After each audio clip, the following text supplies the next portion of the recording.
We are in the part 3 of the third video of the chapter. If you see the textbook, it is the second subsection, but in my presentation, it is the third video, mainly because the first video was an introduction to the chapter. I would like to give a hint here that if you follow the sections and subsections of the textbook, it becomes much easier to memorize the chapter. It has been beautifully segregated into sections as in a manner, and it helps in memorizing the sections.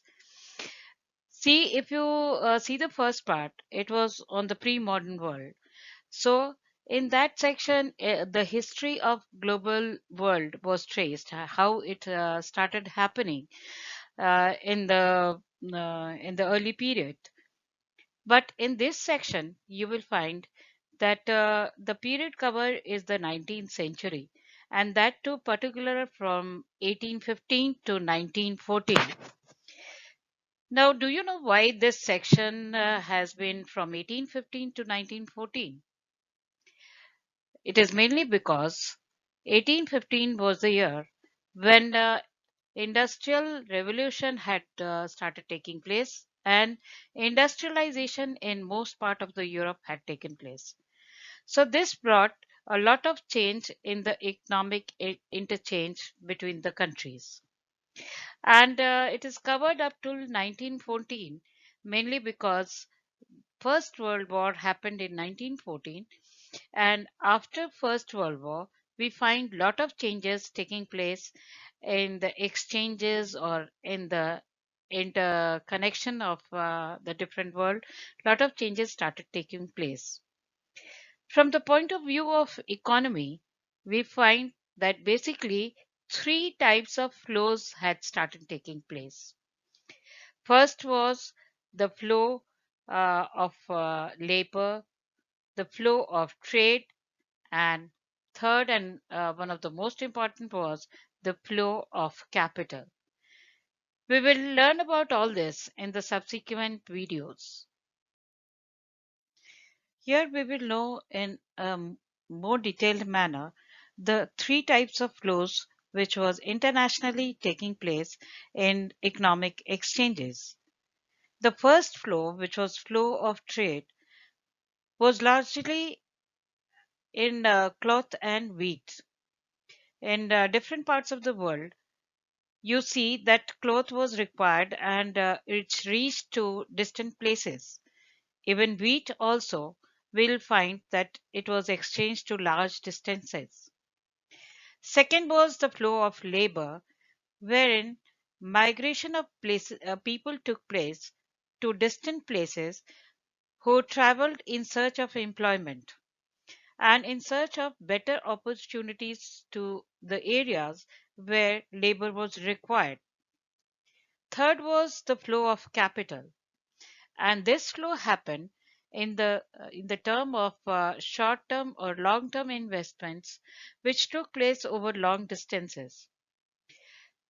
In fact, we see that all these three flows were closely interwoven, and it affected people's life in a much greater manner than ever before.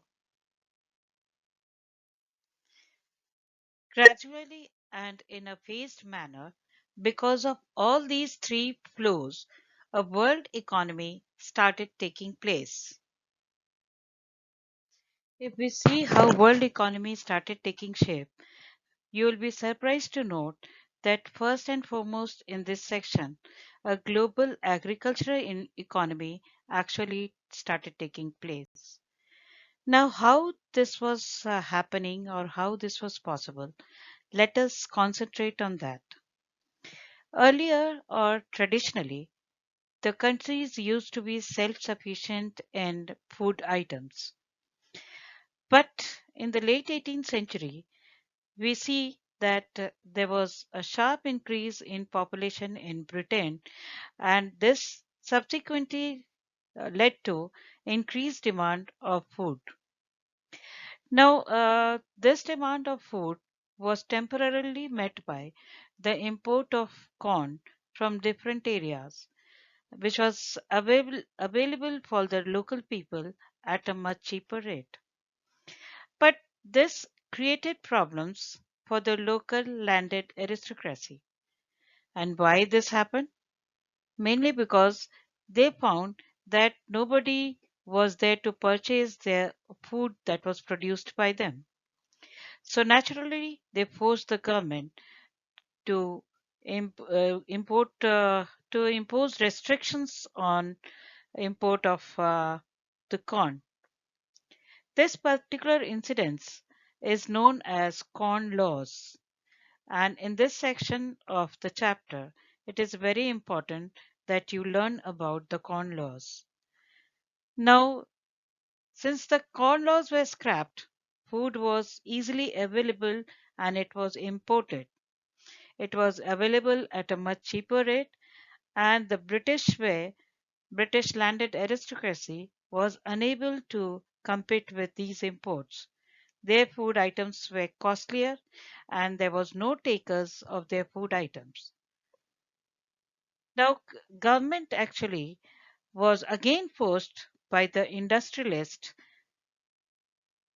sorry, now the vast areas actually were left uncultivated in Britain, and thousands of people, the agricultural laborers in fact, lost their jobs. As the food prices fell, consumption in Britain rose sharply. Another reason for increase in demand of food was that till this time, uh, fast industrial growth led to increase in the income of the people of Britain, and now they were ready to pay anything for a better food that was available in the market. To meet this increased demand of food in Britain, vast areas in Eastern Europe, Russia, America, and Australia were cleared to produce agricultural items. Now, lands were cleared, but that was not enough. And why it was not enough? Because railways were also needed now to link the agricultural regions to the port. New harbors also had to be built, and all this required labor as well as capital.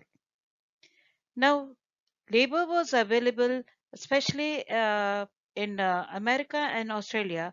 Labor was needed in a large manner, and people from different parts of the world, including from Britain, actually migrated to America and Australia for better prospects. The capital which was required for construction work, for railways, and for harbors, as well as for building settlements and homes for the laborers who were migrating to these areas, this capital was met by the financial centers such as London. Many people migrated to America and Australia in the 19th century and they found better jobs in this area. And in this way, by 1890, a global agricultural economy started taking shape because all the three flows can be seen here: the flow of goods, the flow of labor, and the flow of capital. All these three flows had started taking place. Food no longer came from nearby villages, but it came from thousands and thousands of miles away. Similar incidents happened in Punjab. Canal colonies were constructed in Punjab, and these were because the British government had started constructing canals to get the irrigation of semi desert areas, and they wanted to convert these semi desert wasteland into agricultural lands. People from different parts of the Punjab settled in these canal colonies and started production of cotton and wheat which was in great demand by the Britishers. Not only this, To meet the British textile mills demand, cotton was imported from other parts of the world, and even rubber was also imported. So trade multiplied by 20 to 40 times between 1820 and 1914. In this section, we will see how technology played an important role in making of the global world. Requirements lead to inventions, and the invention of railways, steamships, and telegraph, for example, were very important inventions, which in fact transformed the entire 19th century. And it also aided the formation of a global economy. These inventions were basically a requirement of colonization, and it required an improved transportation system. But it also helped in the movement of food in a more cheap manner and in a more fast manner. Production, transportation, and consumption of food was now a connected process. And let us take the example of meat. Earlier, like till 1870s, animals were shipped from America to Europe and then slaughtered there. But live animals took a lot of space, and some of them also died in the voyage. Some fell ill, others lost weight, and lot many of them became unfit for consumption. Now, to meet with this requirement, naturally some inventions was needed because meat was an expensive luxury item which was not reachable by the European poor because of its high price. It was not really for the poor people. So, to meet with this requirement, refrigerated ships were a very important invention of the period. And with this, actually, transportation of perishable item over long distances became possible. Now, these animals were now slaughtered in America, Australia, and New Zealand, and then transported to Europe as frozen meat. Now, because of this, lot of animal could be transported at the same time, and this reduced the price of meat to such an extent that now poor people could also afford. Now, with the change in their diet, the boring diet that they were having earlier was of only bread and to some extent potatoes. Now they could add meat, butter, and eggs to their diet, and this conditioned a better living for them. In this section, we will see the role of colonialism in the late 19th century in the shaping of world culture. Though expansion of trade led to prosperity of different sections of the population, it also had a very darker side. And at times, it led to loss of freedom and livelihoods as well. In many parts of the world, expansion of trade and a closer relationship with the world economy was responsible for losing of freedom. In 1885, we see that the big European powers met in Berlin, and they in fact started carving up Africa between them. In the late 19th century, Britain and France also made vast additions to their overseas territories, and they started becoming a big global power. In the late 1890s, US also became a colonial power by taking over some colonies which were earlier held by Spain. So this colonialism had some positive as well as some negative aspects. Mostly it was having negative aspects because the freedom of the areas were lost. But one positive aspect was there, and that was it led to intermingling of people and intermingling of cultures.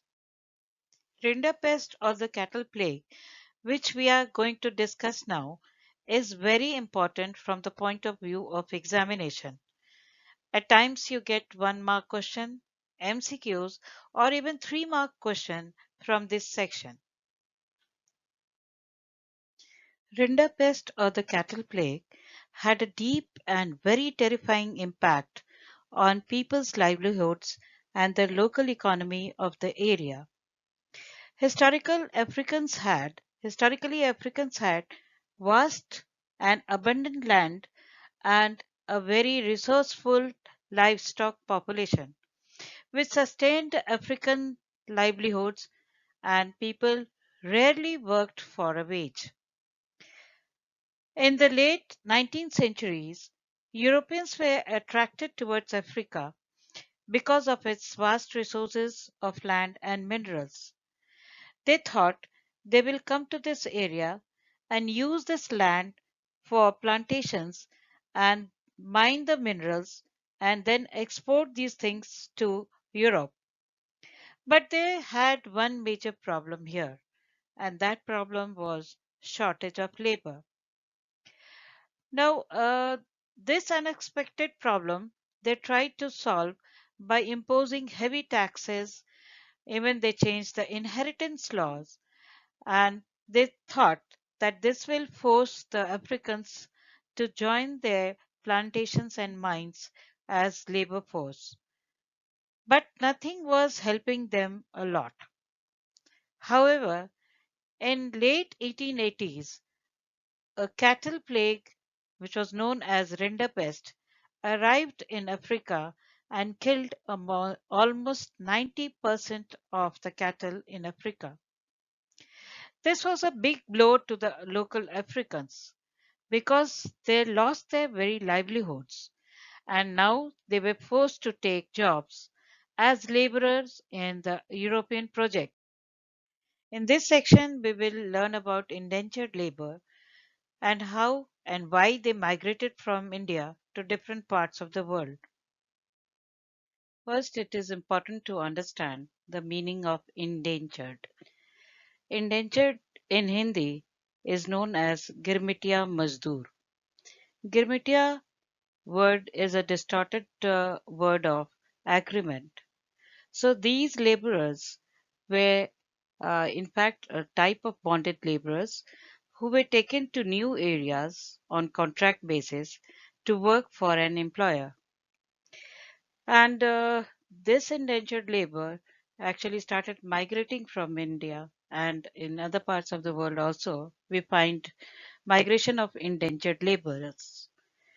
Now, why these were migrating and what exactly was the situation in India, we will discuss in this slide. Indentured labor migration from India illustrates actually the dual nature of the 19th century world. It was a period when the world was progressing and making fast economic growth on the one side, but on the other side, it also meant great misery for some of the population, higher incomes for some, but poverty for others, technological advances in some areas, and new forms of coercion in others. So, this contracting things could be seen in this world where economic growth was taking place. Thousands of Indian and Chinese laborers went to work on plantations, in mines, and in various types of construction work, like for the construction of road, for the construction of railways, ports, harbors, or even for the construction of homes for the migrating population. In India, indentured laborers were hired under contracts which promised return travel to India after 5 years. But rarely this happened. In fact, they started staying back in the areas where they went to work. Now, we will see which were the areas in India where these laborers were hired. These laborers were hired mostly from eastern Uttar Pradesh, Bihar, central India, and dry districts of Tamil Nadu. If you see very closely, you will find that these were the areas which were facing extreme poverty, and hunger and poverty forced these laborers to move to new areas. Now, what were the reasons for migration? Actually, there were various reasons for their migration, and the most important among them being the decline of cottage industries. There was no takers for cotton industries now, and so their laborers were out of work, and now they had to look out for some new ventures. Again, there was rise in land rents, which the Britishers were never ready to reduce at any cost. Lands were cleared for mines and plantations, so many agricultural laborers actually lost their jobs. Again, indebtedness was also a major reason for the migration of these laborers to new areas. Indentured labor actually, this system started after slavery was abolished throughout the world.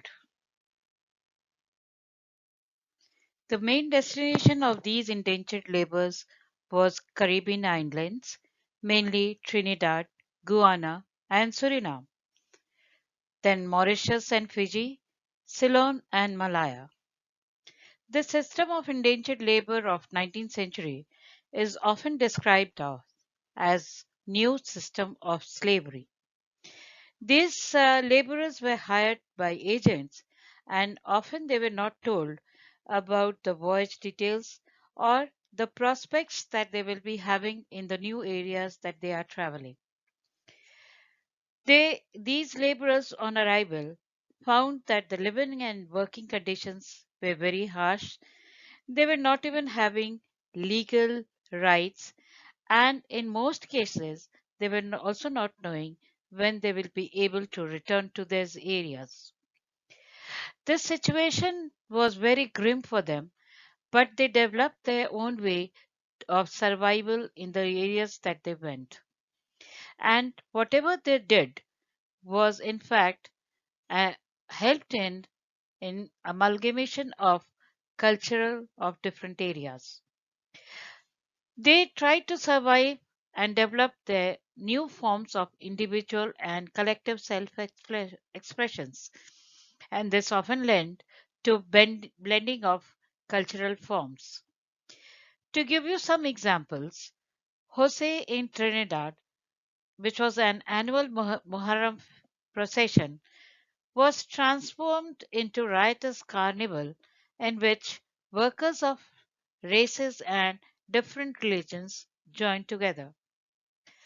Rastafarianism, which was a protest religion, also reflected social and cultural links with Indian migrants to Caribbean.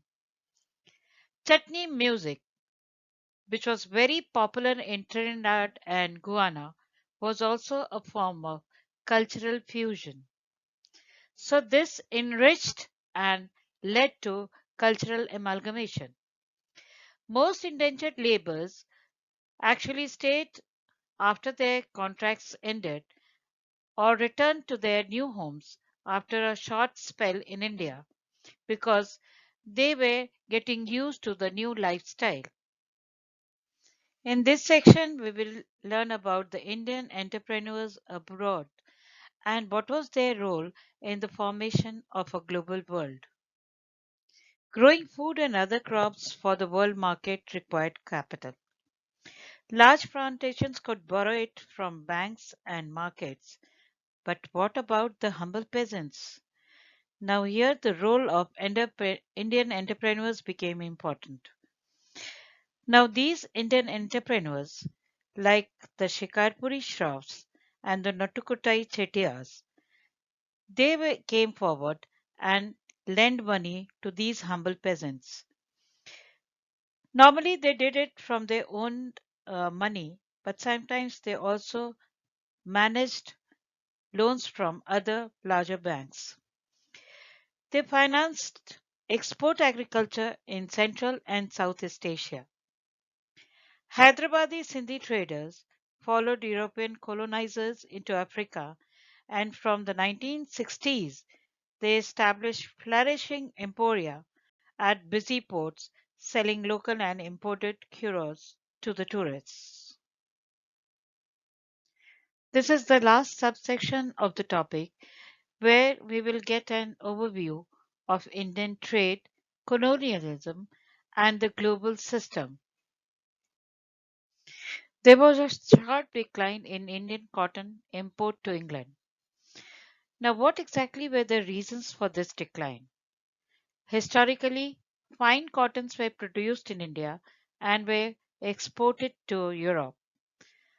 But with industrialization, British cotton manufacture expanded, and now the industrialists pressurized the government to restrict cotton imports from India. Now, how this had to be done? Naturally, the government imposed tariffs. These tariffs that were imposed on import of cotton from India led to decline in Indian cotton imports very sharply. British manufactured also captured overseas markets, leading to further decline in Indian cotton eh, import to these areas. Now it declined from 30% around 1800 to 15% by 1815. By 1870s, this proportion further dropped to 3%, which was extremely low. The situation was very grim for Indian cotton textile industry. While exports of manufactures declined rapidly, export of raw material increased very fast. So Indian industries were now not even having the raw material for manufactures. Between 1812 and 1871, the share of raw cotton exports rose from 5% to 35%, and it was indeed a very, very disturbing aspect. Over the 19th century, the value of British exports to India was much higher than the value of British imports from India. So, as a reason of this, Britain was enjoying a huge trade surplus, and it used this trade surplus to balance the trade deficit with other countries. This way, India played a crucial role in the late 19th century world economy.